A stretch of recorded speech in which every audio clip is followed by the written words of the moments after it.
বনগাঁ শাখা থেকে মাঝেরহাট লোকালের যাত্রাপথ সংক্ষিপ্ত করার প্রতিবাদে উত্তাল হয়ে উঠল অশোকনগর রোড রেল স্টেশন।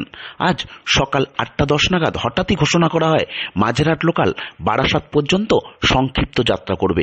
এরপরেই 8:10 নাগাদ যাত্রীরা ক্ষেপে ওঠেন, উন্মত্ত হয়ে ওঠেন, শুরু হয় অবরোধ। প্রায় 1.5 ঘন্টা অবরোধ চলে। এরপরেই অশোকনগর থানার পুলিশ, জিআরপি এবং আরপিএফ এর বিশাল বাহিনী এসে অবরোধকারীদের হঠাৎ করেই লাঠিচার্জ করা শুরু করে। পাল্টা বিক্ষোভ দেখাতে শুরু করে জনতা। পুলিশকে উদ্দেশ্য করে পাথর ছোড়া হয়। এরপরেই দুপক্ষে শুরু হয় খণ্ডযুদ্ধ। পুলিশের লাঠির আঘাতে আহত হয়েছেন বেশ কয়েকজন।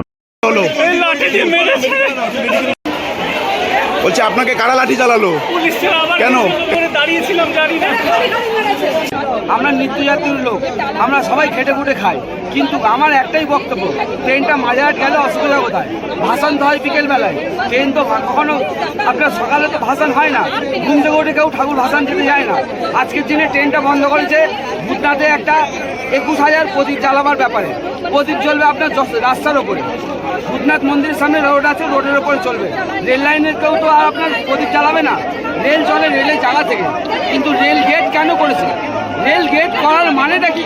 যে রেলের জায়গা থেকে যাবে। আপনি আপনার সাবধানতা চলুন, আপনি আপনার নিজের দায়িত্ব চলবেন, আপনি মরবেন। আজকে যদি আমি ঝুঁকি নিয়ে যাই, তাহলে তো আমাকে মরতে হবে।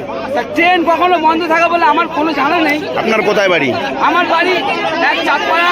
আমার বাড়ি কোথায় নামেন? বাড়ি সহবাজার রেল স্টেশন, ওইখানে নামেন। আপনার নাম? একটা 15 থেকে অবরোধ শুরু করেছে। কি কারণে অবরোধ? মানে টালা অব্দি যাবে না, এটা মাঝেরহাট যাবে না, সেজন্য অবরোধ করেছে। প্রায় দিন এরকম অবরোধ করেছে। এটা কি আগের থেকে বলা ছিল না হঠাৎ ঘোষণা? হঠাৎ ঘোষণা করে অবরোধ করে দিয়েছে। বলা ছিল বারাসাত অব্দি যাবে, যার মাঝেরহাট অব্দি যায়নি বলে অবরোধ করে দিল। আমরা চাই অবরোধ উঠুক, আমরা ঠিকঠাকভাবে পৌঁছাতে পারি। কি চাইছেন আপনারা?